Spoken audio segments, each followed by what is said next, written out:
It only goes so far. Yeah. Yeah. Well, you've got a good voice, it sounds like. You're all set. Yeah, I'll project. Okay. Well, thank you for being here. This is candidates night for the Loud positions as well as the school board position. Gremlins in the sound system. So the way we run this tonight is what we've done every other year so far, recent years. Is we'll just go around, starting over here with Therese, and we're just going to introduce yourselves. You have 3 minutes, and then we're going to open it up to questions. So it's an introduction, questions, and then at the end you can give a summary statement. You know, something stood up you wanted to address again, do it then. But invite people to come on up and ask questions. In the past we've had town positions and then school board. They kind of fit on one table, so we just decided to throw them all in at once this time. We'll make the time use more efficient. So what we start here, I think that's it. Some of you know if you're long-winded. Some of you know that already. Try and keep it to the 3 minutes. I do have a timer. And we're going to be using a timer at the school board this year, just so you know. The moderator is going to be using a timer this year, and he hasn't. He's been pretty liberal in the past, but Charlie said he is going to use a timer this year. So just so you know ahead of time. Yes, Alvin. Will you read off the names of the people who aren't here when their turn would be? Sure. So I will do that as we work our way around. Just give me, Emery, don't jump in too quick. I want to read a couple names. Yeah. All right. So, Therese, why don't we start with you? So my name is Therese Baster-Ash. I live on Oak Hill Road with my husband, who owns a 4-bay garage in Bosquen. I'm a registered nurse. I have 2 boys at home that are 10 and 11, and an adult daughter that's out and on her way at age 24.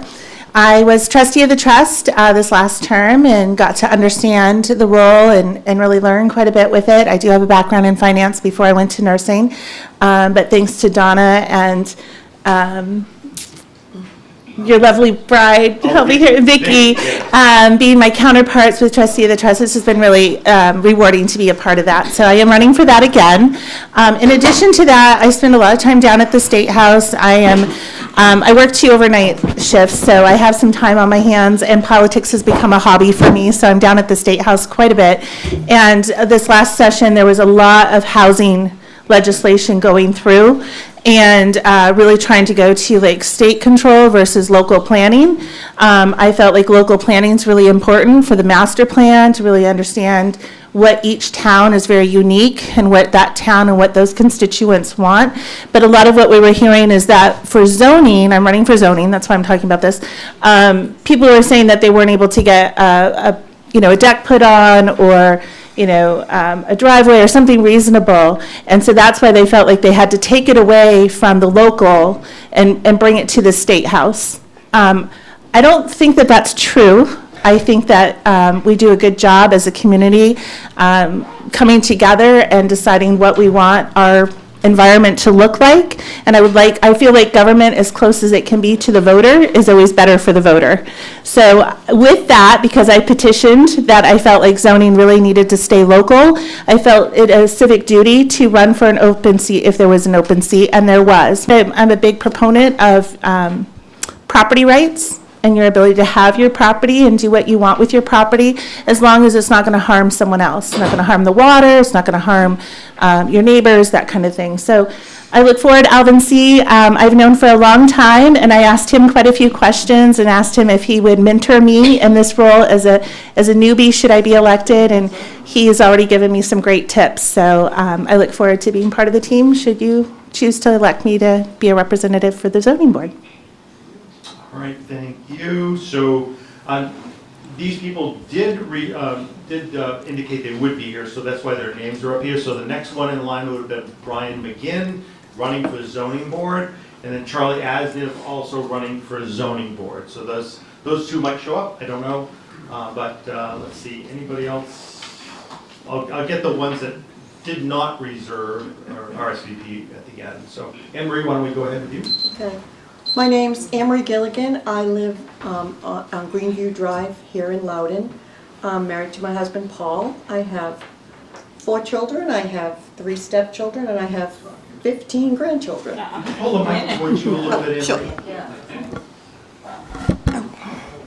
I'll just lean forward. It's Go ahead and pull. it's kind of. Go ahead and pull. There you go. Anyways, I have been working with Lucy and Andrew, who are supervisor of the checklist, for the past 6 months or so as an assistant supervisor of the checklist, and I thought it would be a great chance for me to run for the vacant position, so I'm really looking forward to working with Lucy and Andrew if you choose to elect me. I've been a school business administrator. That's my previous, I'm retired now, so I have a little extra time on my hands, so I think it would be really great to start working in the town and working with the townspeople and helping out. All right, thank you. You want to go back? Sure. Brian, we are doing a 3-minute intro of yourself, so if you'd like to speak about yourself for 3 minutes. Does it have to be 3 minutes? Doesn't have to be. It can be 1 or 2. All right. Well, residents, neighbors, I'm running for zoning board position. I've lived in town for 10 years and have enjoyed my time here, fallen in love with the town, its people, and I'd like to keep some of its integrity and character intact. Small town values, things like that. So, short and sweet. Those are my intentions, and vote for me. All right, Lucy. All right, I'm Lucy Gordon. Years ago, I started ballot clerking with the town, and I enjoyed doing that, but I foolishly started asking a bunch of questions, and next thing I know, I'm a supervisor of the checklist. So I'm running for that position again, and I do enjoy voting and elections. We've got a really good team, and adding hopefully new people.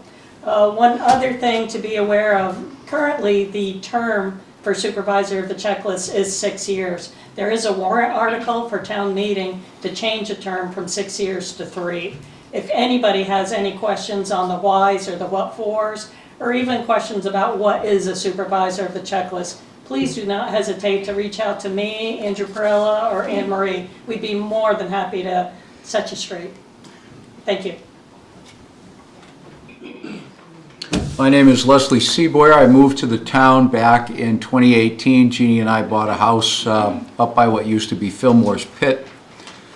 For the last couple of years, Jeannie's been on my back to get involved in politics, and I told her I would when it's time. And it is now at that time. So I'm 68 years old. I have a pretty varied background. Spent 20 years, not all at one time, as a corrections officer for both Hillsborough County and New Hampshire State Prison. I was a realtor at one time. I spent 15 years in the financial services industry. Since 2015, I've owned my own business, Thor Gunsmithing, which currently resides at Jay's Gun Shop over in Dunbarton. And this town is the kind of town that I grew up in. I grew up in Derry. So I like the town, I enjoy the town, I like what's going on, and I've been watching what's been going on in the town and the different ebbs and flows and how dynamics and populations have changed. And I decided, you know, it's time to get involved and see what I can do to help keep the town peaceful, organized, and above all, let's try and maximize our return on our tax dollars for our people who live here. All right. Well said. All right, I guess Ned, come in. Hello, my name is Ned Lazat. I've been a resident of Loudon since 1989. I have a local business, Lazat Graphics, and I joined the Loudon Business Association and helped start that going back in 1993 and was on that board of directors till 2000. And in 2000, I went and joined the zoning board, and I was on the zoning board for 24 years till 24. And then I switched to, I've been on the Loudon Economic Development Committee since 24, and been working on trying to get, you know, things happening for our business district to help with our tax base. And with that, I found that there was, I wanted to serve the town, and this job of tax collector has opened up, and so that's what I'm hoping to do. Thank you very much. Okay, good evening. My name is Ashley Simons, and in addition to being your town clerk, I'm also running for tax collector. This role carries significant responsibility, requires fairness, confidentiality, and compassion. In the past, I've had the privilege of serving as both deputy town clerk and deputy tax collector, and I truly enjoyed working in both of those positions. I'm also currently working towards my certification in the Town Clerk Tax Collector Program to further strengthen my qualifications. Those experiences have given me valuable knowledge and a strong understanding of the duties and responsibilities involved. If elected, I will ensure that the same level of service, dedication, and professionalism you have come to expect from the Town Clerk's office will carry over to the Tax Collector's office. I respectfully ask for your support and vote on March 10th for Tax Collector. Thank you. Hi, for those of you who don't know me, I'm Catherine Pittman, and I'm running for treasurer. I've been your treasurer for 3 years now, and I'm running for re-election. My husband and I moved here in 1977, and I live on Lovejoy Road. I have a degree in accounting. I've done accounting and bookkeeping my entire life, and I'd really appreciate your support again this year. Good evening. My name is Louise Andrus. I'm from Salisbury. I am a candidate for the at-large position in the Merrimack Valley School District School Board. I have been involved with the school board and going to meetings and annual meetings and asking questions. In fact, a week ago, I took a tour of the Washington Street School, and I'm very interested in making sure our students are educated the way they should be. Now, what I mean by that is that every child gets to learn the basics of reading, math, writing, the basic things that make you live life. And I would very much ask for your vote tomorrow. The polls are open 11 to 7, and I am a very fiscal, responsible person. I'm a former bookkeeper, and I think I could do a very good job working for the students and the taxpayers. Thank you. Hi, my name is Spencer Dickinson. I live in Pennacook. I have 2 kids, one kid in the district now, he's in the high school, and one that graduated a couple years ago. She's doing very well in college. I would like to see the Merrimack Valley District continue to improve. I've been impressed with their outreach this year, and they're moving to more transparency. I want to keep that going. And I understand it's a balance between, the taxes we have to collect and the education we have to produce, but we got to remember we're producing future citizens. And so that has got to be the overriding concern. So I'd like your vote tomorrow, and thank you very much. I'm Ryan Gunn. I'm running for the Boscawen school board position. I live in Boscawen. I moved there about 14 years ago. Been in New Hampshire for 35 years, my whole life. I agree that the school board did a great job this year. Tom did a great presentation. I think he's here tonight. That really went over the budget and kind of showed the ins and outs of everything. And they really went at it with a magnifying glass this year to make sure everything was accounted for.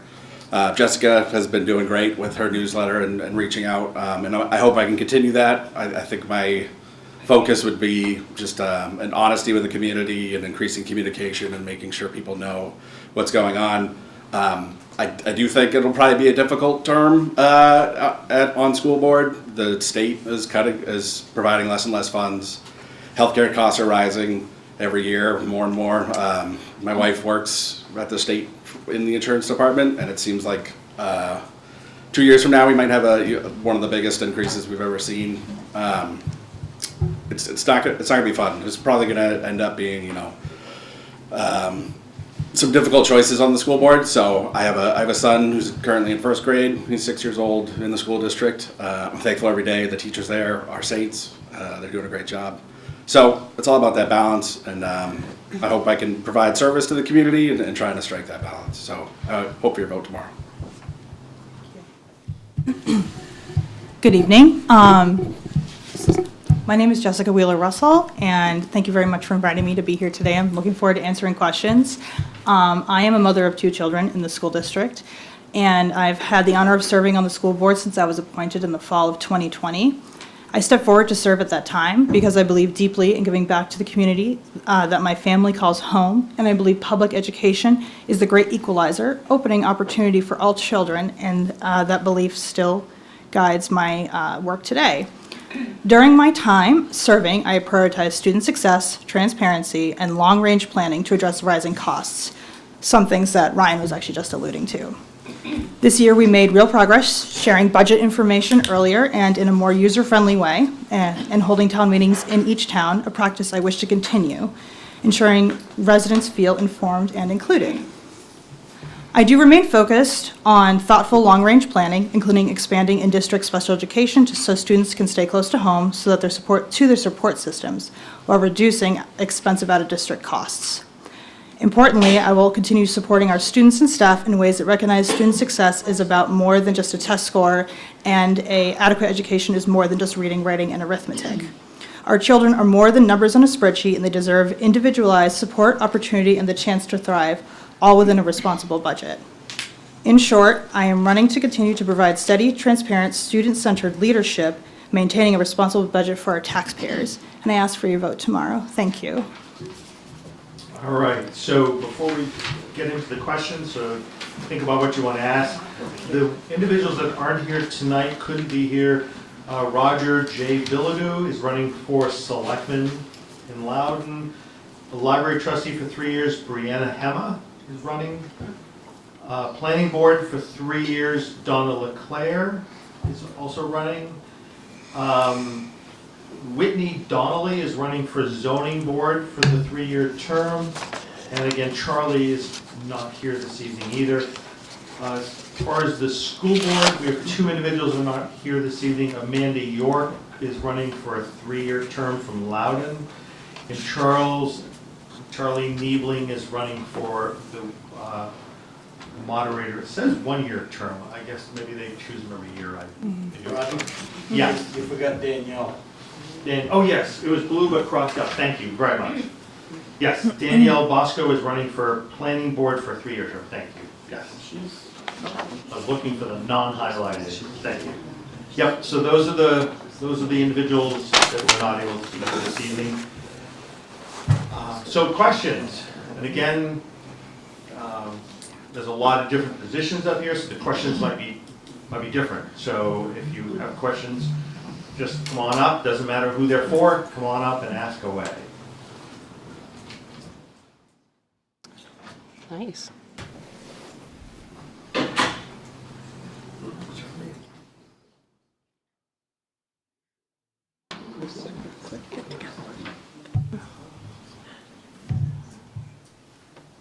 All right, Roger. Mine did hard to get. There we go, Alan. You got Break the ice. There we go. Break the ice. All right, this question is for Ashley Simmons. How do you feel about, what are the complications that you would run into for being both the town clerk and the town treasurer? Tax collector and town clerk. Sorry. Yeah, no, that's okay. I don't think really any at the moment. I can't think of one, just because I think with our department, it's already pretty busy and we're pretty good at keeping up with it. There is some downtime. And then when I did deputy town clerk, deputy tax collector, I really enjoyed both of them. I loved being that busy. And if I can do it, if anything, like Helen McNeil, I think I'll be all right. And hopefully I can get some of her knowledge and her strength, because I think who better than to have Helen McNeil teach me and show me the ropes of that. But yeah, hopefully I can. And if I can't, it's 3 years and you guys can choose to vote me out if I don't do a good job. But I hope I do. I really enjoy doing what I do. So thank you, Alvin.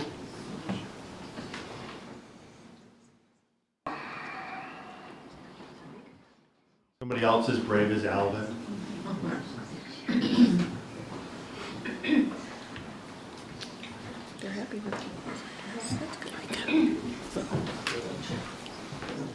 I would like the school board candidates to explain to me if you think the special education program is being run properly and its funding is going properly in a distinctive way.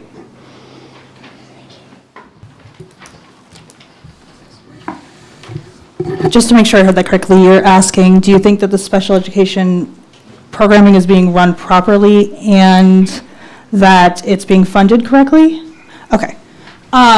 Yes, so special education is a very complicated subject, and given I think I only have like 3 minutes to answer this, I'll give you some Cliff Note versions of this. I think that our special education programming, it's important to remember a couple of pieces. One, special education is mandated by federal law, and these students are protected under civil rights, and that often, while the programming can be rather costly, investing in these students now will always pay dividends later. I am very open about the fact that I was a former special education student, and here I am today. But I believe that our programming is being run efficiently, and that's evidenced by the fact that in this budget this year, we are seeing a reduction in special education costs. And that is almost unheard of across the state.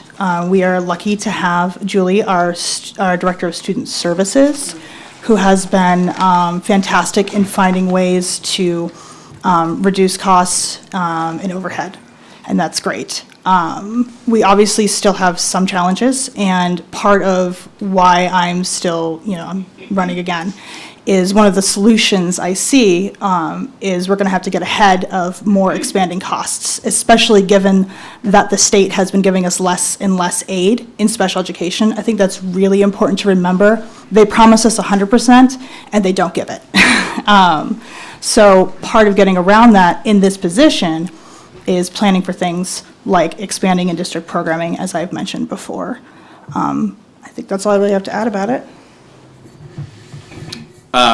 And from what I've seen, we did have the special education cost overrun a couple years ago, but they brought it under HEAL, and the cost of going down, like Jessica said, that's amazing. I know there were some questions about Medicaid billing in the community, and during the last school board meeting, they did say that there was the vast majority of billable cases were being properly billed, and there was a couple they were working on, and it came to like less than $200 they were missing.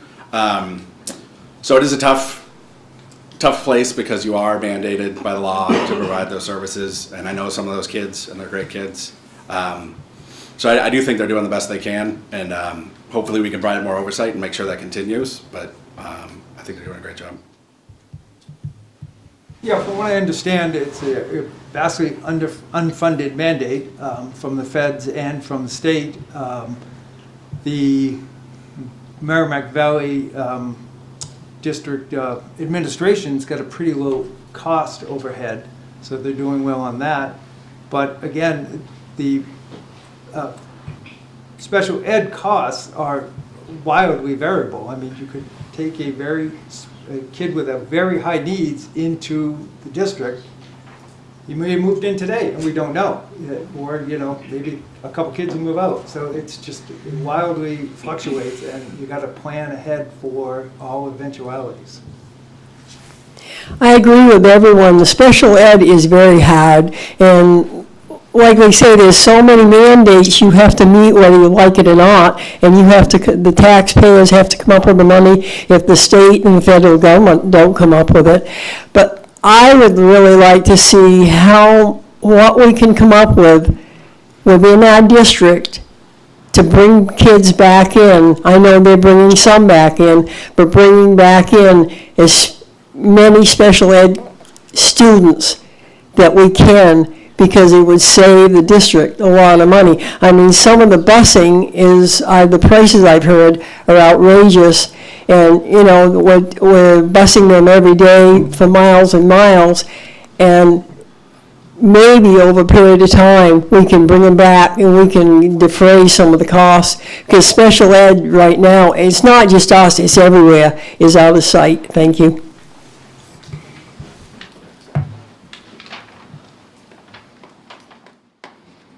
All right, other questions?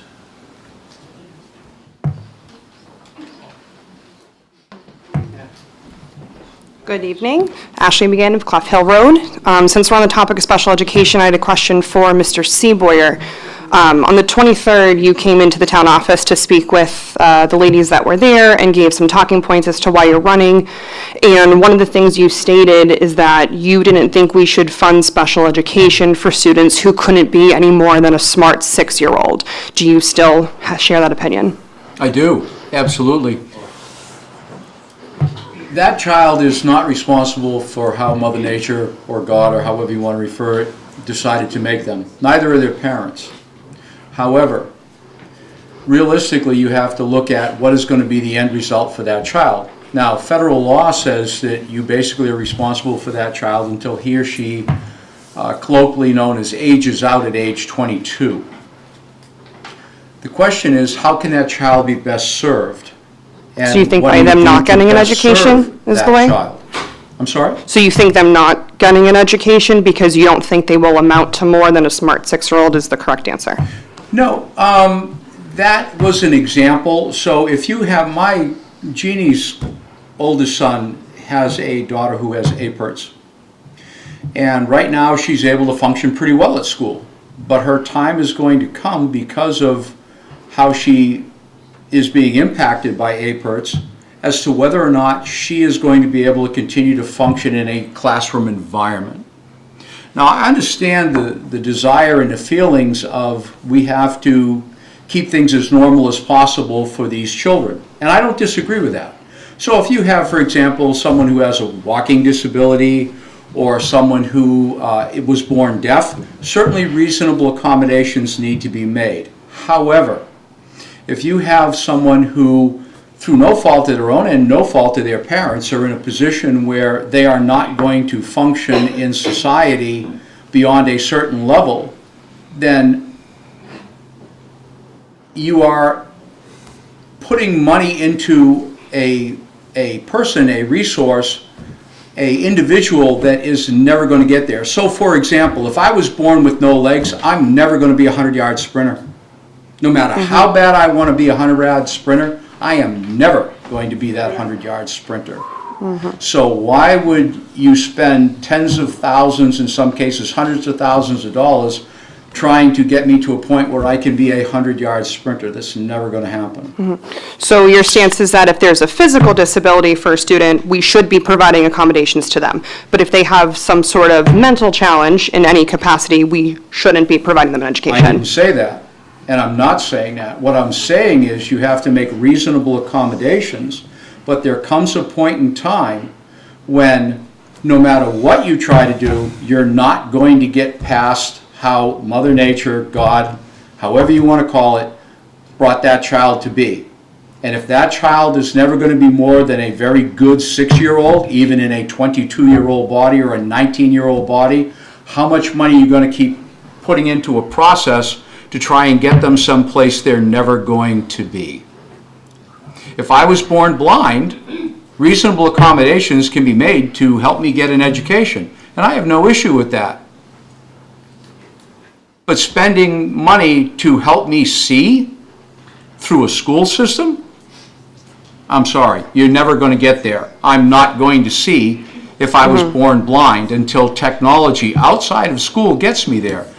By all means, yes, make those reasonable accommodations for that student or students, but recognize there comes a point in time where no matter what you do and how much money you direct, you're never going to get a different result.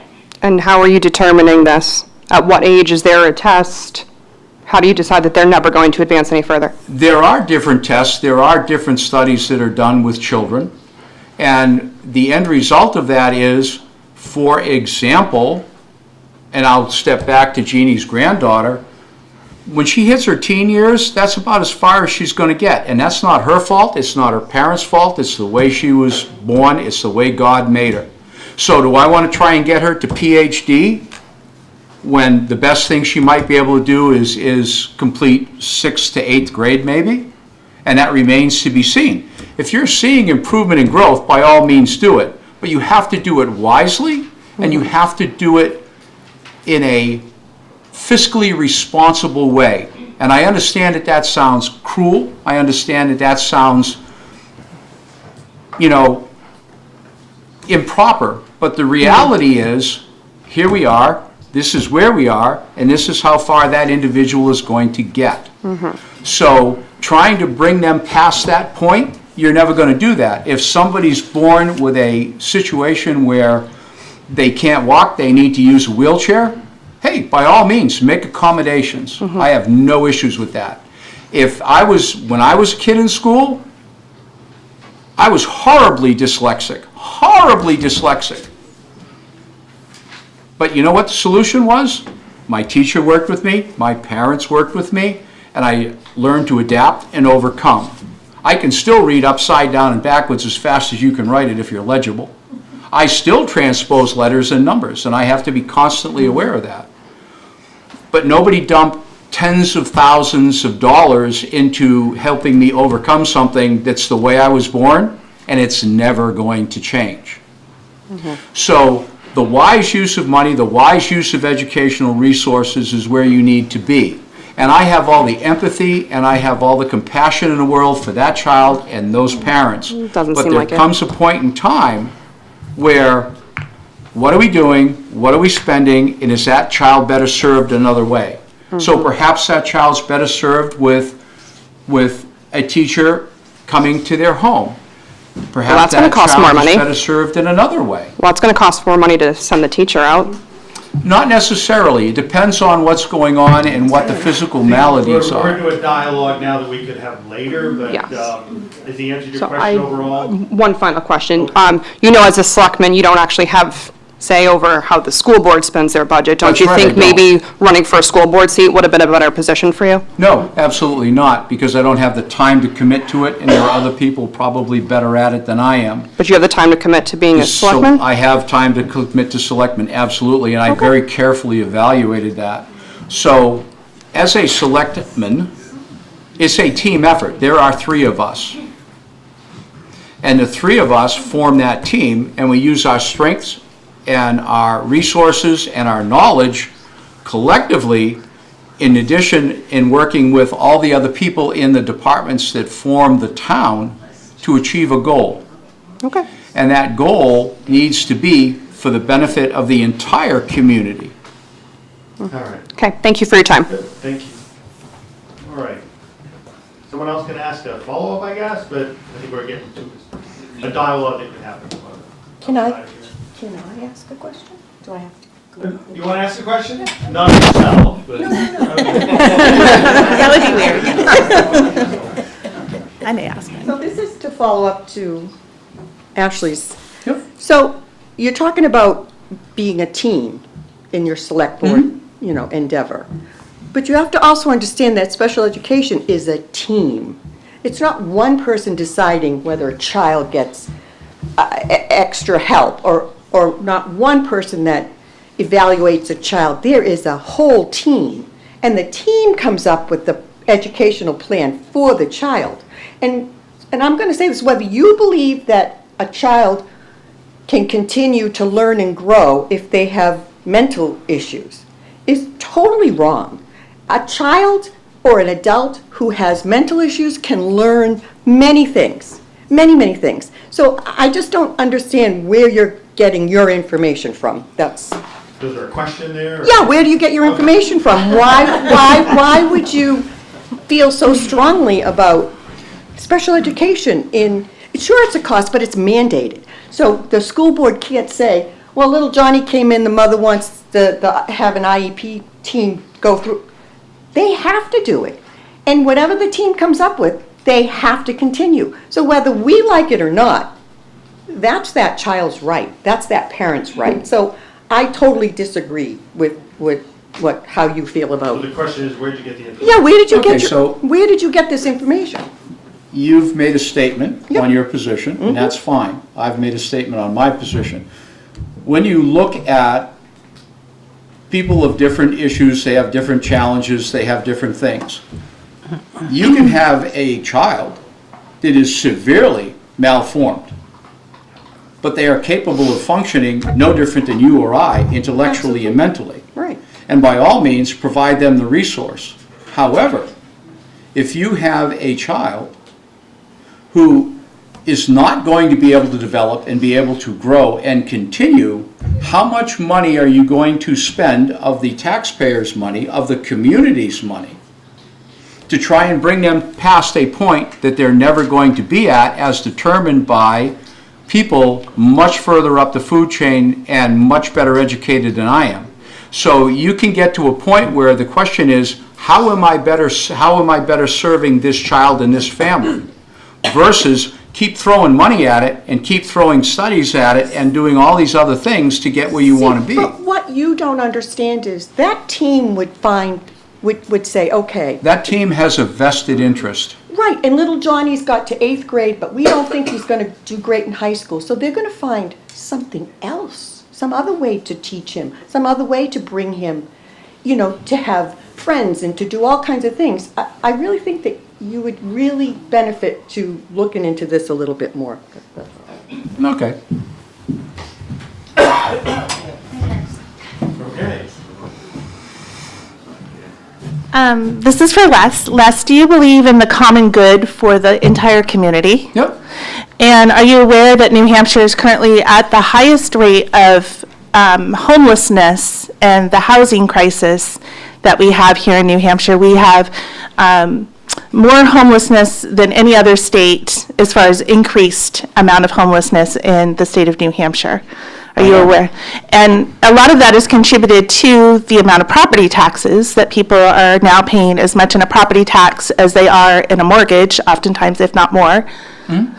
And so if you have someone who is cerebral palsy, no carryover, medically unable to hold information and reuse that information, and we're spending $700 a day, which I know for a fact, and we're commuting that child all the way to Boston and back at the cost of $15,000 a month, that perhaps asking that family, instead of commuting that child to Boston every day and all the way back and spending $700 a day, that a reasonable accommodation might be to give that family a voucher for $300 to have a specialist come in and do activity that's stimulating, that's encouraging for that child, or allow that child to have socialization in a way that would be better for the greater good. Absolutely. So it comes a point where maybe we can't spend $51 million on 2,000 children as much as we want to,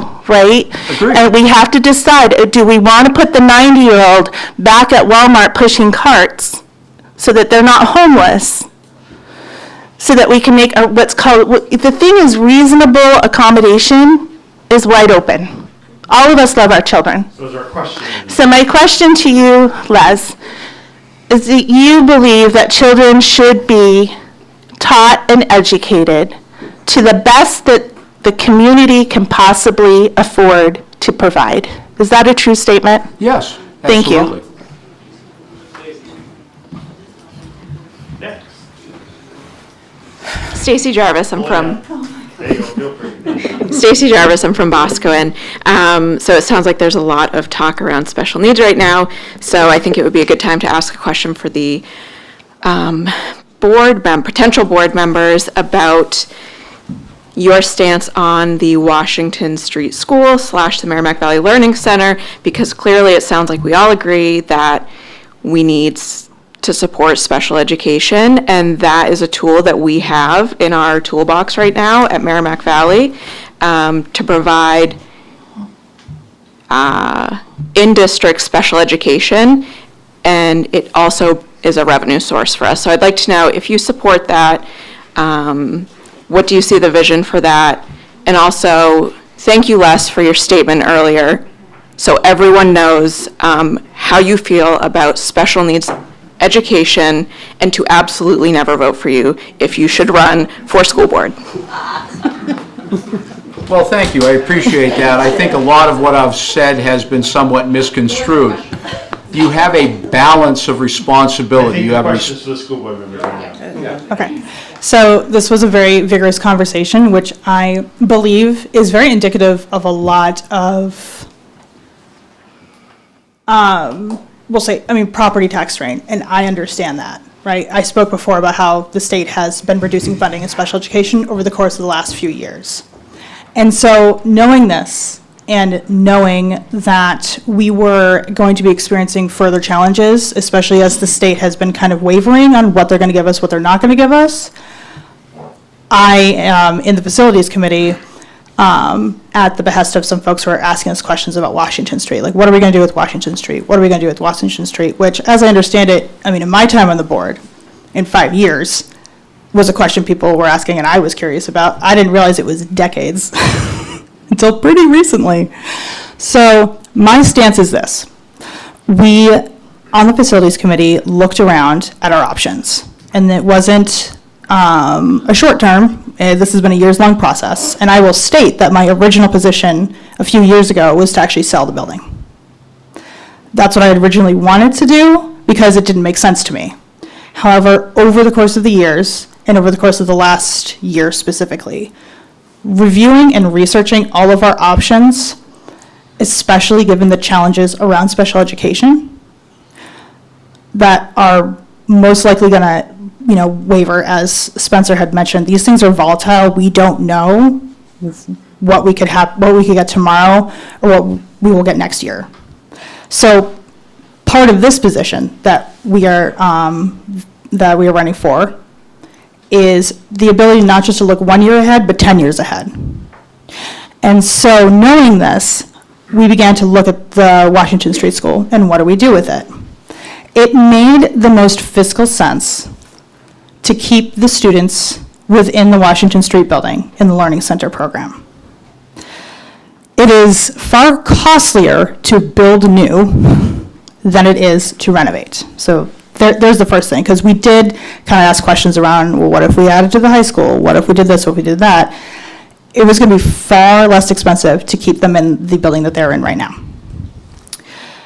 Secondly, the vision that I have is handling these out-of-district placement costs, as I alluded to in my opening statement, and we are kind of discussing here right now. With the renovations on Washington Street forthcoming over the next decade or so, we will be able to expand programming to keep kids home and bring kids home. I think it's important to remember that the ultimate goal of your special education team is to, under FAPE or under IDEA, also subtext FAPE, which stands for Free Appropriate Public Education. There's a huge difference between accommodations, which is the ADA, and FAPE, okay? So, but part of that is the least restrictive environment. The special education team's goal is to give the student what they require for their education as close to home as possible. At the point where a student is being sent out of district, we're talking months-long process of trying everything to get to this point. So expanding this program and allowing more students to stay is going to save us money in the long run, period. It costs a lot to drive students out of district, and it costs a lot in both money and time for the families, the teachers, everybody. Keeping these kids close to home not only saves us money, but it also has soft savings, meaning these students are able to participate in transitioning back into the school when they are ready. They are able to participate in after-school activities with their friends. They're closer to their support systems. We're not driving them a whole ways away so that they can't see their friends after school. So I know there's a lot of questions around this, and I think I've probably gone a little too long about it. I'm very passionate about special education specifically. But just know this. We did a lot of digging, and in the end, the facilities committee and then the full board thought that this was the best resolution to get ahead of the special education costs that can be extremely volatile. It's hard to follow that. I definitely agree that the services provided by the Learning Center are valuable and I provide a lot to the school district. on the outside, it's hard for me to make a judgment on whether that specific building is necessary for that.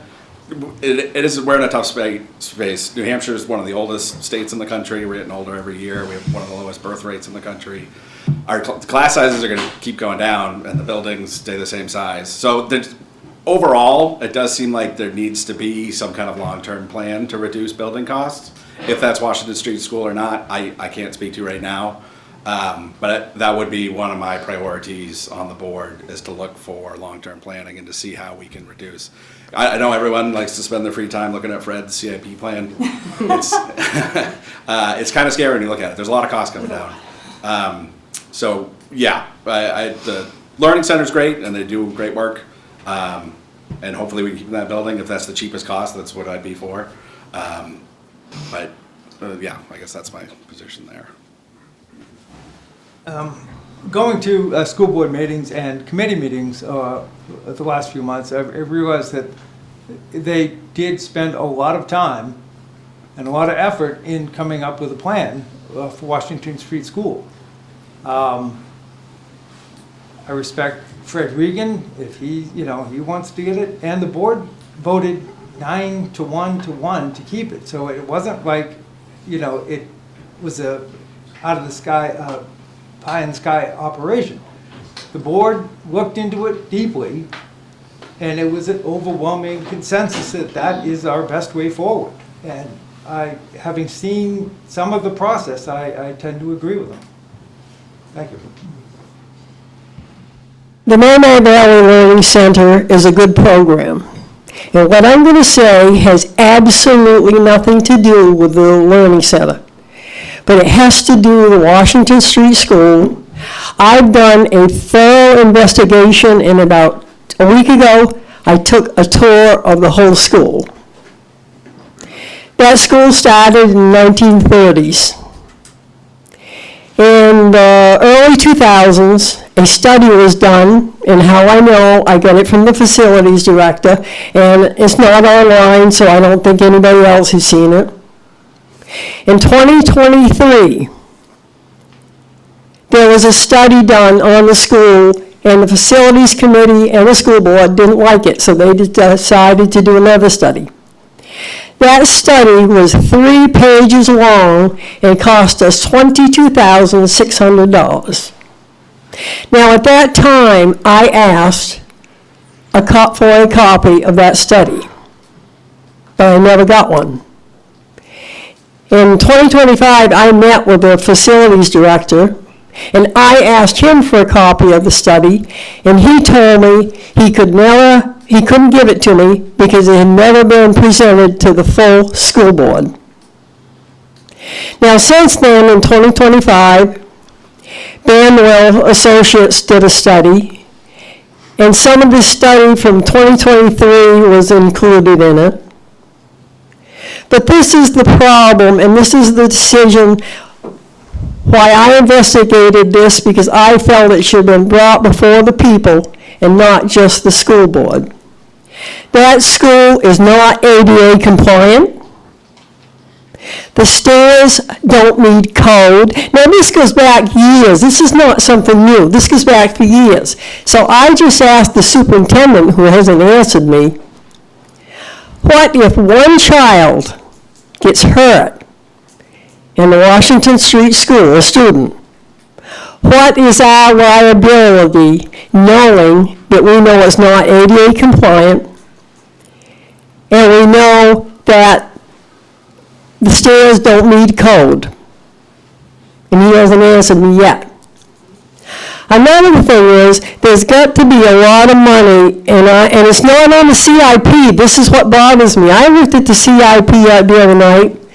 There's no price on it for ADA compliance, bringing it up to date. There's asbestos in that school that they're going to run into when they start digging in more. What's that going to cost us? That's not on the CIP. Electrical is not up to 100%. I don't know what percentage it's up to, but there needs to be more electrical. That's not on the CIP. The reason I'm saying things, and I'm hoping I can wake people up, it's up to the people to make the decision what they want to do with the Washington Street School. And are there alternatives? When I met with the facilities director at the end of 2025, I received a picture of the high school. And around it says Merrimack Valley Learning Center Alternative. And they showed a picture of the old shop, and maybe we'd have to build an addition on it. Why wasn't that ever brought forward? I'm going to tell you.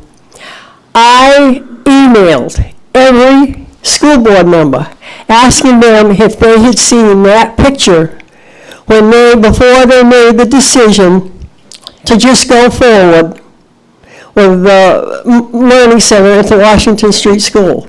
Not one of them answered me, so I know they didn't see it. There are a lot of new members on the school board the last few years, and I feel they were not given all information necessary to make a valid decision. And when they made their final decision, one abstained because he didn't have enough information, one said no, and 9 said yes.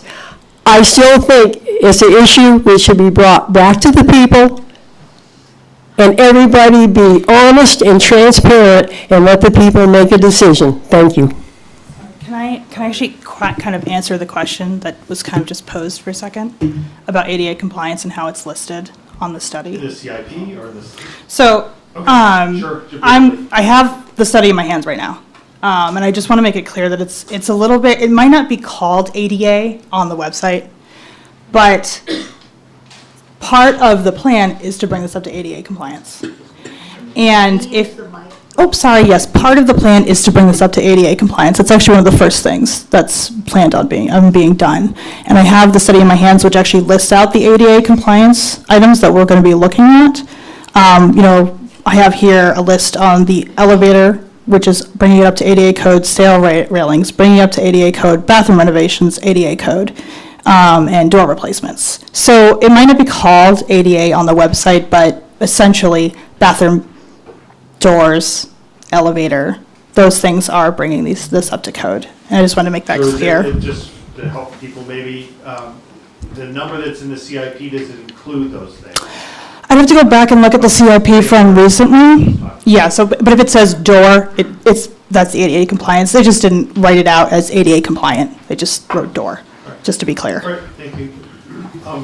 Les, do you want to respond? The lady had a comment that you wanted to talk about, and I just directed it. No, we're done. Okay. No, we're fine. Summarize it your end if you want, but I want to give you an option. No, I appreciate it. Yeah. I have one more. Another question? Questions now, Yes. not leading things. No, question to the Okay. school board. All right. So Just my- ask the question and I'll take the lead if you're directing. No, I'm going to the school board. So my understanding, first with the Washington, I have two for you guys. Yeah, I believe two. So on the Washington Street school piece, I understand it's about $9 million to renovate. Currently, there's about 30 children there participating, and we hope to get that to about 60 children. My question is, we've got the Salisbury and Webster, two schools that are more modern, more up-to-date. Enrollment is coming down.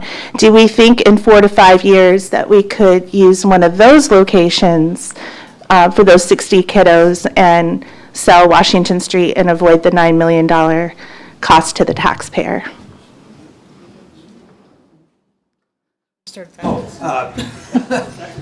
It's something to look into, but I can't say for sure, one way or the other.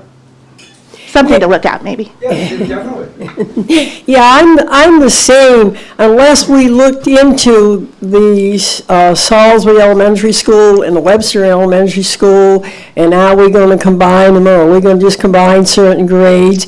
And then, how many special ed children can we put into, into one of the schools? I mean, you really need to do some studying before you could come up with a final answer.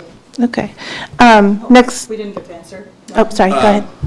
Yeah, I agree. All options are on the table. If that's something that's feasible and it would save cost money, I'd be for it. Or taxpayer money, I'd be for it, of course. So 2 things. We recorded the study ranging at about 5-ish million. Maybe it might go up a little bit more depending on how costs go up as years go on. But that's something to be important to remember, is that the study here says roughly about 5 million, maybe 6, okay? The other thing is, shocking no one, I actually asked about using Salisbury Elementary for this purpose. Especially last year when we had the budget reductions, I was going through some pie-in-the-sky ideas of how can we handle this cut without impacting our kids. And that was one of the suggestions I actually made. So we did look into that a little bit, and there's a couple things to this. One is the larger question about Webster and Salisbury, and what that would look like, which I feel like should be its own answer, so I'm not really going to touch on the expense of trying to put both those schools together. But we would be losing a couple of things. If you remember before, when I alluded to that there's a transition for these kids, they're allowed to take classes at the high school. They're allowed to go to after-school activities. They're right there. We would lose that. They would not be able to transition back in gently, and that would risk the success that they've already shown to the point to get back to that school. So that would be an issue. The other thing is, and something I actually forgot to mention, is we're not entirely sure if that school, if Salisbury or Webster, would be able to be used as we are currently anticipating the program expansion. We are taking students from other districts in, and so we receive tuition for them. So that's a revenue generator, which is pretty nice, but part of that is that they're also able to slowly get in and out of their school districts if they need to. So the answer is we did ask that, and it's still more cost effective to renovate the school that we have now, because if we're talking about closing Webster and Salisbury with the amount of kids that we have there, we would be renovating one of those two buildings. So we'd be paying a renovation there as well. So it's really kind of like robbing Peter to pay Paul at that point. Okay. One last question for everyone. I too took a tour through Washington Street, and one of the classrooms had a full-size 4x6 or 6x8 large LGBTQ flag, but there was no American flag in that classroom. As a school board member, I'm curious as to know how you feel about not having an American flag in our classrooms, but having one that goes down the path of sexuality.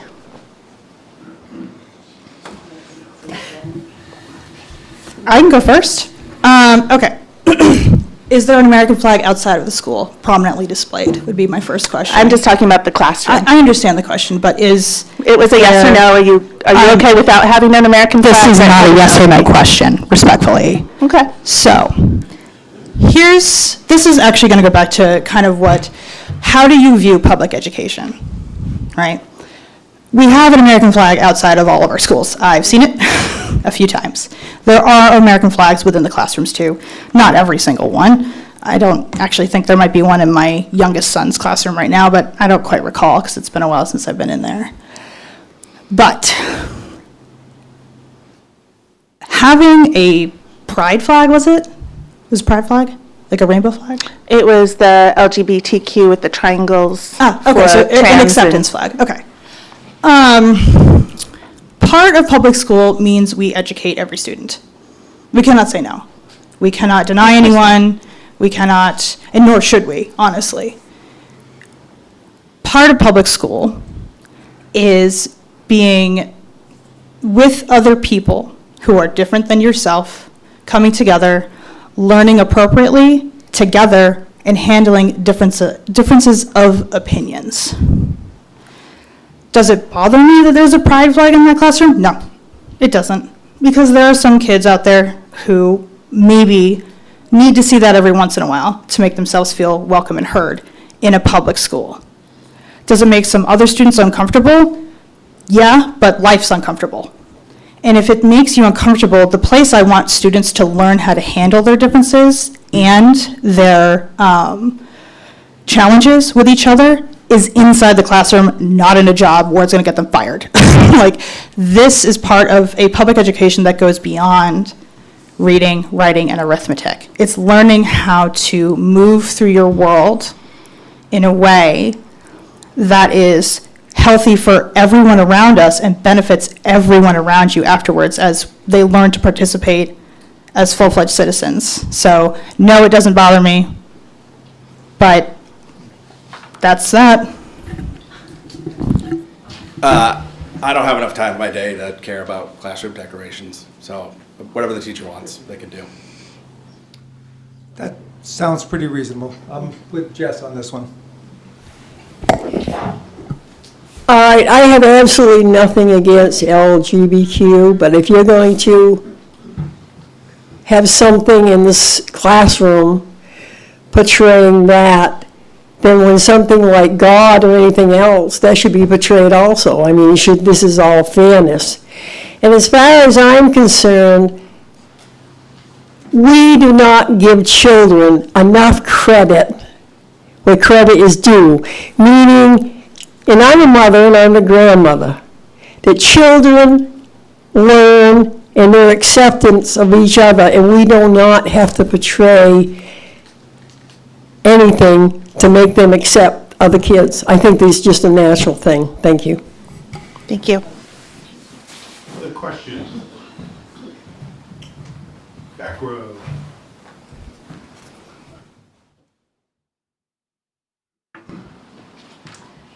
Amy Griffin Loudon, this is for the school board members. The $2 million deficit from 2 years ago, there's still about 850,000-ish still in deficit. When is that going to be addressed?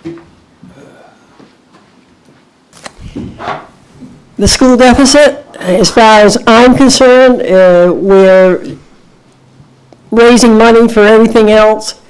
I personally feel we should raise the money and get rid of the deficit, because if anything ever happens down the road and this deficit's not paid off, we're going to get in a world of trouble. Thank you.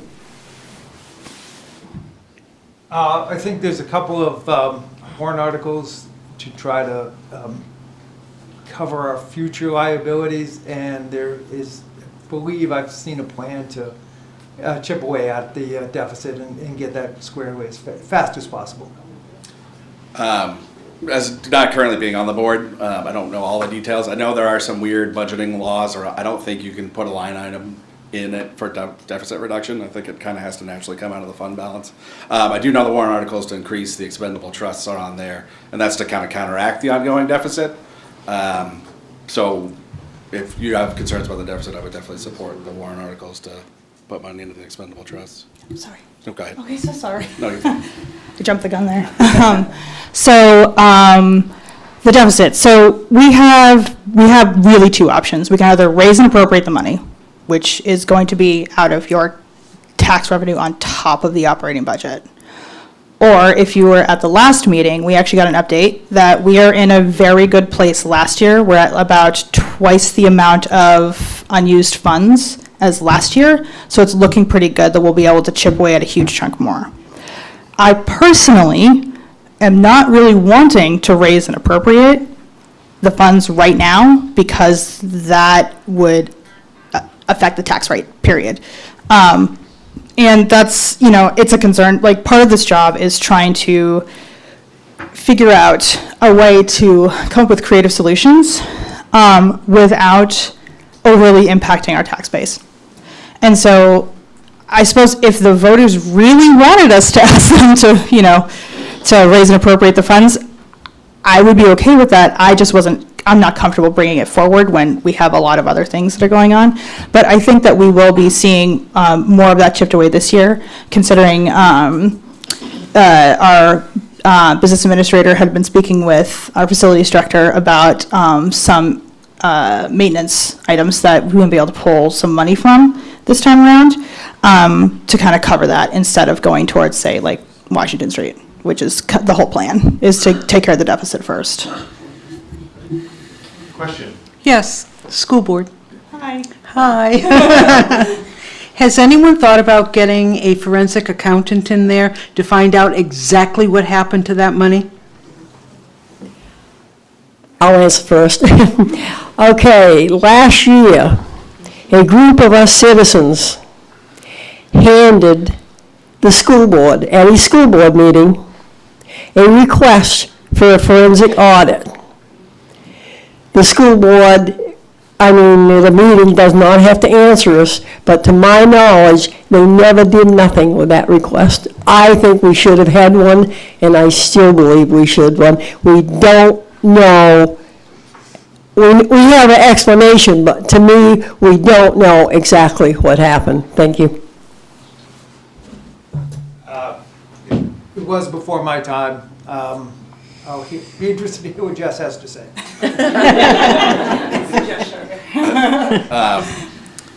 To my knowledge, the 24 audit was complete. I think the 25 audit is almost complete. I don't think they saw any signs of shenanigans.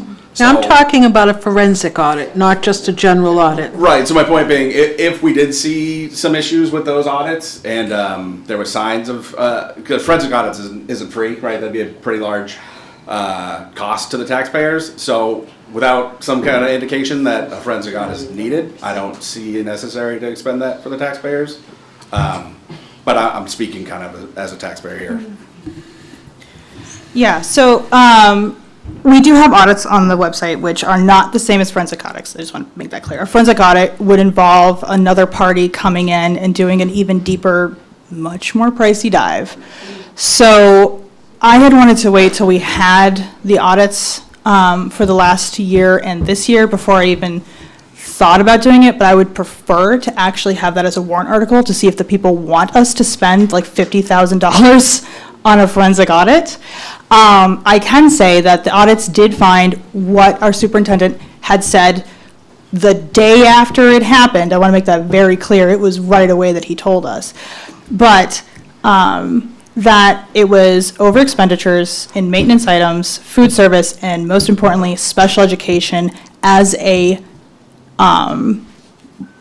result of the state only giving us 60% of what they said they were going to give us. So just, we do know what happened. If folks really, really wanted to spend that kind of money, I would happily welcome them to vote on it at annual meeting, but I'm not comfortable just willy-nilly spending money on studies over and over again when we're running such a tight ship. Okay, a question for the school board. So if you folks know, just your explanation. Could you use the mic? Yeah, I'm sorry. Just pull. How's that? Thank you, sir. Good. There we go. Okay, so if you, it sounds like you already know, so why can't, if you don't have to do a forensics, you could just do a paper trail and account all of the expenditures and where they came from, and then make that public, and then, you know, outline the fact that the federal government didn't follow through with the rest of the money that they were supposed to come up with. I mean, if you're already doing that in general accounting for the course of your bills, this being tax season and all, and so forth, and just, you know, just accountability, that doesn't sound like that is a deep dive cost things, because you sound like it's, you know where the bodies are. So why not just put it to paper and then make that part of the presentation, you know, at what we're going to be going through tomorrow night. Because that's something, it's like, it seems to be always an aversion to address the elephant. And I don't understand, you know, why the aversion? Do you mind? Oh, no, go right ahead, and Just- then I can answer. Again, I'm not a current member of the school board, but 2 years ago when they first announced it and they had a special meeting, they came out, and I thought they did a pretty good job at the time explaining kind of the special ed overruns and some of that other stuff. So to me, I think it's been pretty public for a while. I don't know, I guess. People forget. Yeah. That's the only thing, is that there's a lot of, you know, you hear a lot of words and stuff like that, but when you have something that is like on black and white in paper in front of you, and you can refer to it, it becomes kind of like your guideline and your map, being able to go through and address these different things, because without doing an accountability, as you will, that what's to prevent this to happen again? I mean, it just, without this, like, we've got to find out, I mean, as the school board, because if you want to be on the school board, then this happens again, you should be thinking about checks and balances for you guys. So I'm going to answer this in three parts, and I promise it's all related. I think, and what I've noticed most about this job in the last few years that I've done it is, and I'm sure the town actually has very similar problems, not money-wise, I'm talking about communications. I think a lot of our entities, like school districts and municipalities, are struggling with old-fashioned communication in a much more modern world, and often things get slipped through the cracks, right? So how do we solve that, right? Part of that is, at least in my work, part of that was trying to make sure that the information about the annual meeting was getting out far before annual meeting, because that's a lot to take in 2 hours. And so we've seen some of that, right?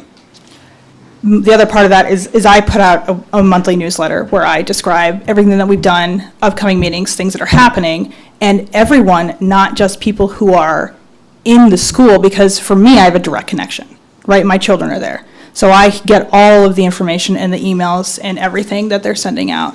So it's easy for parents to connect. It's much more difficult for folks stakeholders who do not have a student in the school, right? I think there's more work to be done on that. If I could wave a magic wand, I would have a communications director, but I respect that we have a very limited budget to work with, so that's probably not going to happen. So trying to figure out how we can have the administration take on those roles as a communications director for folks outside of the school, right? The audit is online, and you're right, people forget. I will say the audit is not a deep dive, right? You're talking like line item by line item by dollar. That's not what that audit is. It's more of like a general ebbs and flows. And why I was saying, like, if folks truly would like to have a forensic audit, I am not opposed at all. I just don't want to spend the money without, hearing from people, the voters in general. So to kind of summarize, I think there is a communications issue, even though the administration has done like far greater work in this last year than they've done previously. There's still room to grow. That information is still there right now. You can still go look at it. But the third thing I want to touch on, which is how do we make sure it doesn't happen again? Part of that is these solutions I was kind of talking about before. It's funding the special education trust. It's making sure that we now have people in place at the administration who are not doing things the way they've always been done because they've been done that way. And we have that now in our business administrator, who I think is asking great questions and is not afraid to be like, well, we've been doing this for 10, 15 years. What if we tried this way?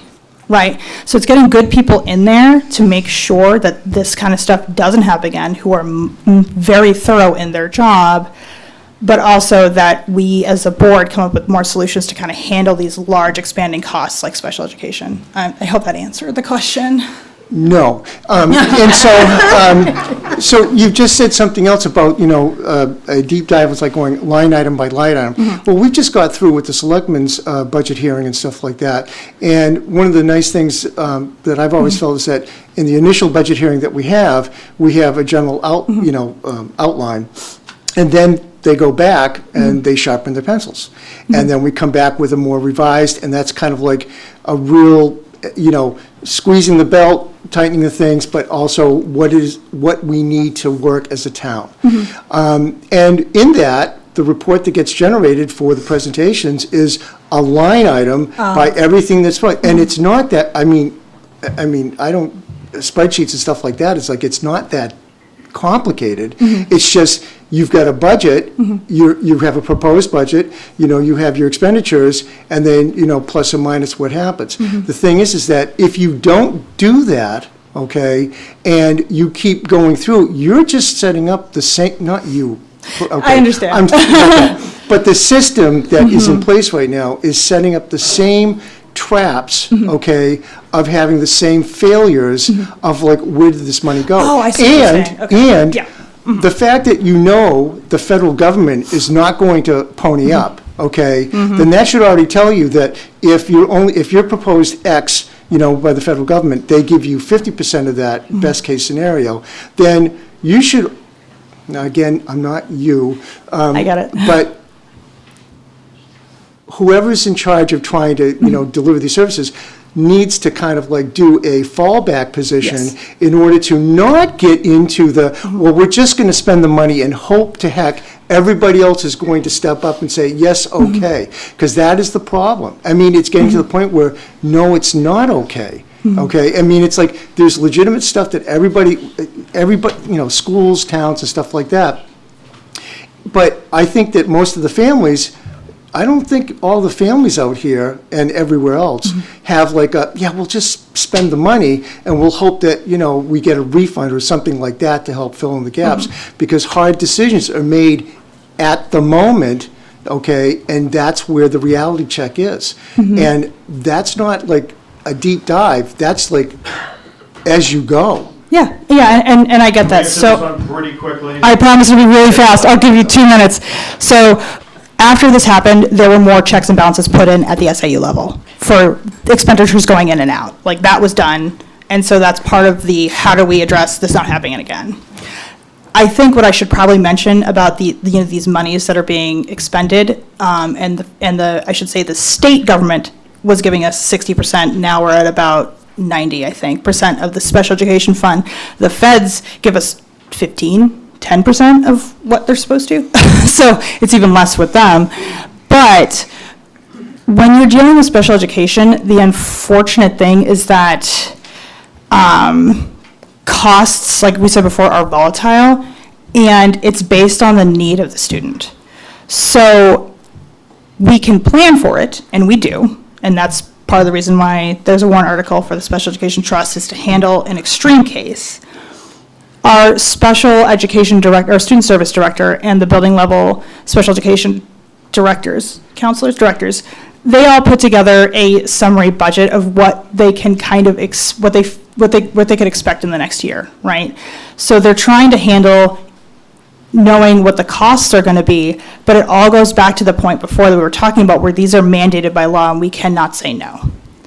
And the district does do their best job to get the lowest amount that they can for the service, but in the end, asking the district to not be compliant with the law it's opening us up for lawsuits. So we have to be very careful about how they plan for this. So it's a tail wagging the dog thing, because it's an unfunded mandate, and unfunded mandates, you know, by their outline, are unmanageable. They are. Okay, so that right there is that it kind of behooves any sort of municipality or school or, you know, system, stuff like that, because you're trying to work within a construct that has to have some checks and balances. So the thing is that you have to make that construct, this is the budget, and the unfunded stuff and so forth, well, if it falls outside of that, it falls outside of that, because the government should not be, you know, pointing the fingers and say, you figure it out, and then we can't figure it out because of their system that they've, you know, placed on us. That part is wrong. And I think Okay, that that's another question, because we're just having a big conversation. I agree. Yeah, okay, yeah. Unfunded It's a good mandates are conversation. difficult. I could go on a All right. diatribe. Yeah. We need Thank you. actual questions. I've got one. Okay, go ahead. So, back to you guys. So, Okay. All right, so you had a $2 million deficit, and to say that to spend $50,000 for a forensic audit would be money well spent. But my next statement is I was a school business administrator for 20 years. I had to forecast every month to my board, my revenue and my expenditures. And I had to make sure, if we were off even a little bit, that we pulled it around. So I blame your SAU. That's all. There you go. I will say we do a financial report every month that tells us this stuff, so where they go on it. Somebody dropped the ball, because you can't blame it all on special education. No, and, well, I mean, the yeah, sorry, I'm But you just- not gonna drag this out for another Sorry, 5 minutes on special ed. I'm just saying. I respect that, Keep your and, eye, everybody keeps your eye, Yeah. keep Are there your any eye more- on the Yes. on the Are there any questions that have not been addressed? Sure. Or is it over time? No, go ahead. Just kind of get down the route. Just thought we could change the subject. Yeah. yay. Between Ned and Ashley, when you introduced yourself, you talked about having a mentor, and you also talked about taking classes and learning more about being a tax collector and the role. Ned, what is it that you've done that would make you different than the extra effort that Ashley has put forward in terms of being the better tax collector? Well, no, I would be going through the same process because before I checked into this, I asked, folks around here about what was available for helping to educate me in the learning curve about the specifics for doing the job. But one of the things is that it's about customer service, it's about understanding, how things kind of work around town, and, staying on top of, income and outgo, and, serving the people. So the things that Ashley's talking about, I had already looked into that as well. There's a tax association for tax collectors in the area that I would be encouraged and take advantage of to those education classes, so. So there's really no difference between the two of you? Well, she's more elegant than me, I mean, that's just like, no, I think if I just have a different background of, service with the town. My business is very hands-on. I'm very, I'm very clear about income and outgo and making sure that those things are reconciled. So this is definitely something different for me, so that I would take advantage of that. As far as all the courses and stuff like that would be out there. But it's nothing different than when I was started on zoning board and I took all the courses that were available through the state on that, so. Yep. Well, I can say, let's say, Ned wins. There are so many people that we can reach out to in the town clerk, tax collector field, that networking is huge. Because I don't think I've ever met a town clerk or tax collector yet that knows everything. There's just no way. But yeah, we have a great group of people at the town office. We've had a great group of girls, and we all have helped each other. I think that's been one of the great things. And with these offices, I've been the town clerk now. I'm on my second term. I put in 50% of the office. Deputy Shadoba, who does a great job, puts in the other 50. So I think it's who you have as a deputy as well, and who you have in that town office with you that really makes a good team. So I'm sure if Ned gets it, he'll have great resources for sure. And same with me. So yeah. Yeah, thank you, Jody.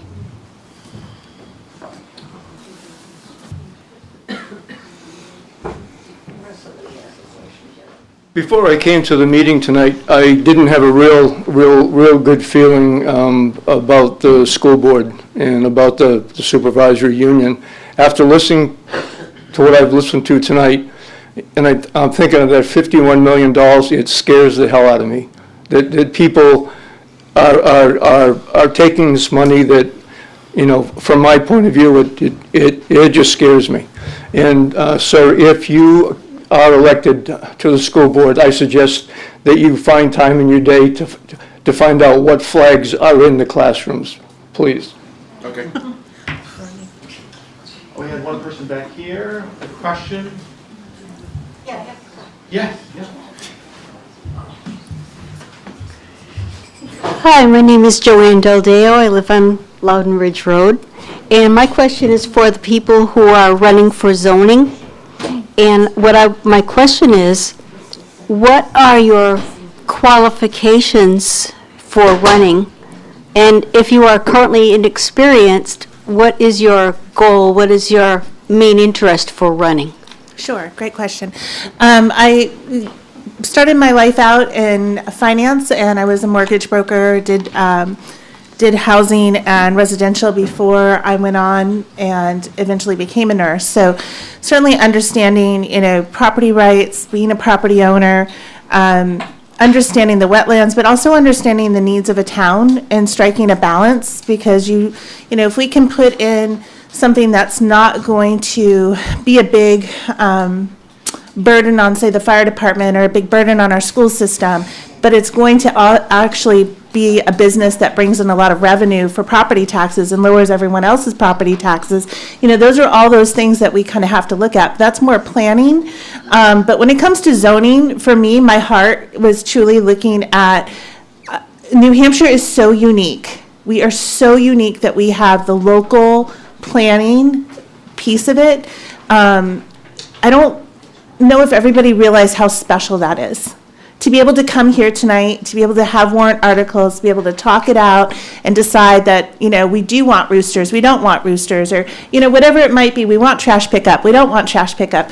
So to me, to be part of that at the zoning level and to hear what the community is wanting, what do you want for your environment? We all have the pursuit to happiness, right? And our property rights are, our rights are our rights. But at the same time, you have to look at, is this, addition to this house going to blow the septic system and, contaminate my neighbor's water? Do the setbacks need to be what they are? Can we be a little bit more judicious with that? I mean, we have something we're voting on to change the setbacks. As a community, what makes sense for our, our goals and what we want for our environment. I just really am doing this because I want to keep it local. I don't want to see it go to the state. So I want to make sure that the people sitting in the seat are working for the taxpayer. I'm a servant. We're a servant when we run for office. I'm here to serve you and to make sure that you get what you want out of your property, but that also that property came with rules when you bought it, right? You knew whether you could have a horse there or not have a horse, whether you could have a business there or not have a business. And that came with that set of rules so that your neighborhood would have an integrity to it. And so how do we preserve that, but also not impinge on things that maybe aren't all that material? So, I've talked to Alvin. He says really all in the book. The book's $25 downstairs. It's online. The zoning is what the zoning is. But then there's times where there can be variances. There's times where we can look at the spirit of the zoning law. So, my heart is just really to be a servant to this community and try and keep the integrity of the town the best I can. Brian, you want to answer? Running for zoning, unlike planning, we don't make the laws, but we do make special, exemptions and under different circumstances for private property owners, and we have the bylaws of the town, and we try to make the best decision as possible and what's good for the character of the town.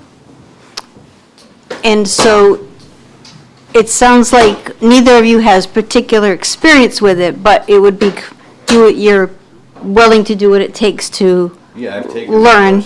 I've taken the courses, and I'm a builder, so I'm just interested, and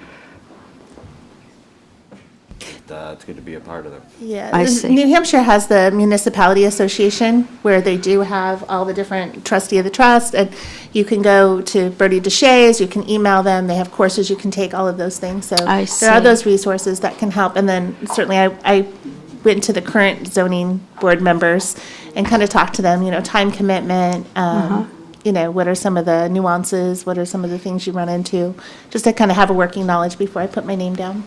Okay. Is it the same thing then for trustee of the trust funds? Is it the same type of thing? You learn how to do that stuff? So like anybody who has an interest? Yes. Could just do what the two of you are doing? Yes. You don't have to have a background?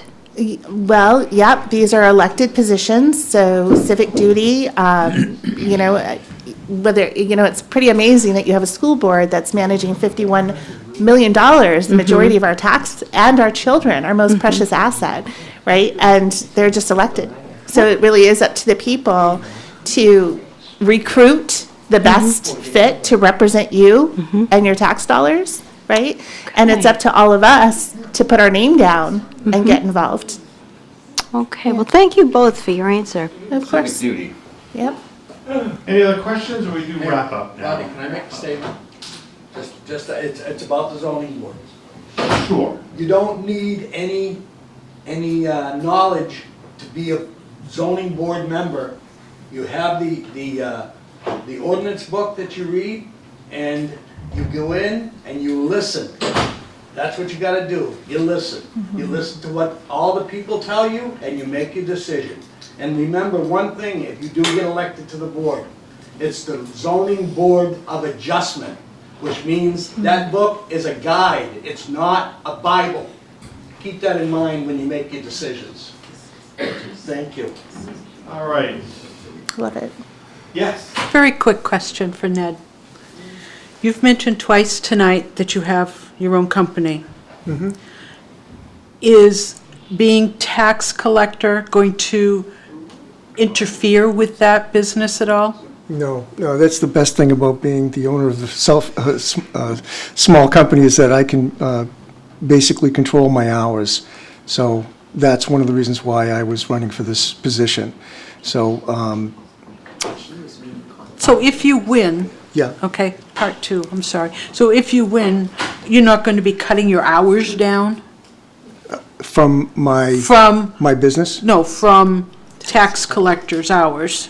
Well, from what I understand, the tax collector's hours have already been cut down Yeah, quite a bit. I know, And but so I'm I think just one of the wanting things to is, know. no, if you're putting it on. that's one of the reasons why I was doing this, is trying to address the fact that, again, customer service, being available, trying to find a timeframe that is a win-win, for the townspeople. And that's something that I have to ask some questions and do some research and go from there. Take some feedback from what has been done, what have we been going through, and where are the gaps that we need to fill in, and so forth. So that's something that I want to do. And again, taking advantage of all the courses that are available. And I know in the past, the stuff I've done with the zoning board, the courses are very good. And I've been informed that the network of tax collectors in our area is a very supportive, very good group to work with. And also, the office personnel in our town is great. Yeah, I know we are. Well, I'm just confirming that. Does that answer your question? It does, thank you. You're welcome. Nobody's jumping up. So let's run through a 1-minute follow-up for every one of you, and you have something additional to address maybe that was mentioned or you want to follow up on, this is the time to do it. You have 1 minute. Go ahead. Just make sure you show up tomorrow night at the high school for the school vote. And first of all, thank you all for coming out tonight. Encourage you all to recruit candidates for next year. It's got to be a team effort. Just showing up and filling in the bubble is not enough anymore. So find people that you believe in to represent you, your hard-earned dollars, your family, and encourage them to run for office, and then go door knock for them. Get involved, especially with the primaries coming up here later in the year. New Hampshire is such a special place. But thank you for coming out.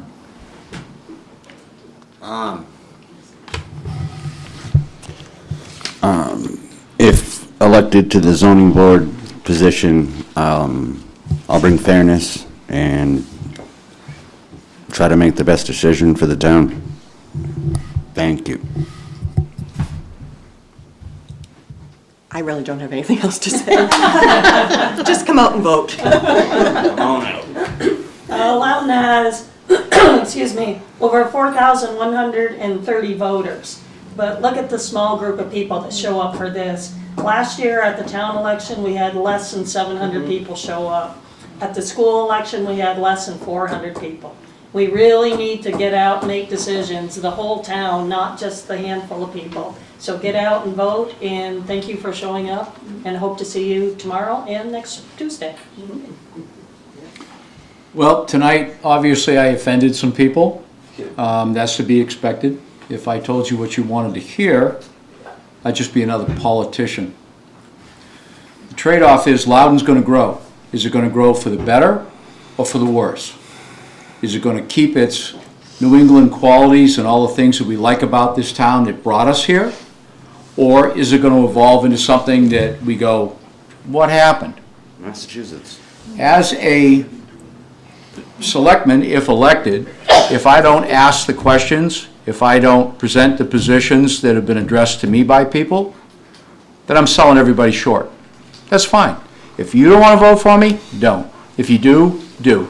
I appreciate it both ways. It is your right, it is your privilege, and I have no issues with that. The trade-off is that if you're not willing to present your position, then you're lying to people, and I'm not going to lie. The idea that I think special education is out the window and nobody should get any money is ridiculous.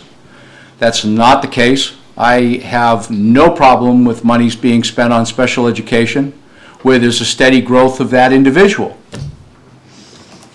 But you will hit a point where that person, that child, is not going to go any further. So you help them adapt, you help them to grow, you help them to get where they need to be. But if they're not going to be able to function as an adult, where do you stop spending the money? And as cruel as that may sound, it's not. Because I have all the compassion in the world for people who have challenges, physical, mental, and emotional. Thank you. All right, next. Thank you all for coming out, and if anybody has any questions outside of this tonight, I'm available to talk to and hopefully answer anything that you guys might have. But I will say that being on the Loudoun Economic Development Committee, we are looking to try to pass Article 14 coming up in elections, which is going to give us a tool in the town to help us with our commercial industrial zoning that is going to help bring some tax relief, especially considering what we're going through with the school board. And not you folks, in general. But yes, I appreciate your vote, and thank you very much. Okay, again, I'm Ashley Simons, and I hope that over the past 10 years that I've been employed with the town in various departments that I've earned your guys' trust, and that everything that you see that we're doing that's wonderful in the town clerk's office, we will absolutely be doing at the tax collecting department as well. And again, thank you for coming out tonight, and we hope to see you next Tuesday. It's supposed to be a very beautiful day, so make sure you bring a buddy with you to vote too. So there we go. Thank you. My name is Catherine Pittman. I'm running for re-election for the treasurer's position, and I would very much appreciate your vote. Thank you very much. Louise Andrews from Salisbury, running for at-large on the school board position. I am about honesty and transparency. I would love to be a school board member to serve the students and the taxpayers, because I believe we need more transparency from the school district on what's going on to the general public, not just the parents, all the voters, all the taxpayers. It's got to improve. We've done some improvement this last year, but a lot more has to happen. Thank you. Spencer Dickinson, running for the school board out of Pennacook. Thank you for your time. Hope to see you Tuesday. Good night. Tomorrow, Thursday. Tomorrow. That's where I'm gonna be all day, I don't know you. Ryan Gunn, Boscawen School Board. I just want to say, if you're planning on voting for the school board budget tomorrow, Tom Liberty did a great job, put together a fantastic presentation. It's on YouTube. It's about 20 minutes, goes through the whole budget. It's awesome. I can't encourage people to watch it more. It really steps through everything and shows where the money's going. And then also vote for me tomorrow. Again, my name is Jess Wheeler-Russell. I currently serve in the at-large position, which I am running for again. I believe that I bring something that's really needed when we have a school district that is in a state of transition. We are going to be having almost entirely new SAU staff, or within the last couple of years, new SAU staff, new board members, and all this stuff. So I bring experience, stability, which is something our students need, especially in some a volatile world right now. But also I bring knowledge. And the other thing I have brought in the past, and I brought here tonight, is I have actual solutions to some of the problems that we've been facing. I've been working on that for years. Getting to know and understand the ins and outs of a school district takes time. And offering solutions is key to this job. It's not just about going with the flow. If you've ever watched me in a school board meeting, I push back, I ask questions. It's very important to me. So I will continue to put students first and to do it within a responsible budget. Thank you for your time and your questions, which were quite vigorous. Thank you so much. And I look forward to seeing everyone tomorrow. Polls are open 11 a.m. to 7 p.m. for school board members, with the annual meeting at 7 p.m. at Merrimack Valley high school. Thank you. Those are my lines. I hadn't written them down. Oh, I'm so sorry, I cut you off. And just a You reminder. can just say it again. The moderator was very generous last year. And if you're in line at 7, you will be able to vote, but there will be someone placed at the end of the line. If you are not there at 7 o'clock, you will not be able to vote on the ballot. You will, however, be able to stand in line and register and check in to participate in the meeting at 7. So be there by 7 if you want to vote on the election. So, thank you very much. That was long.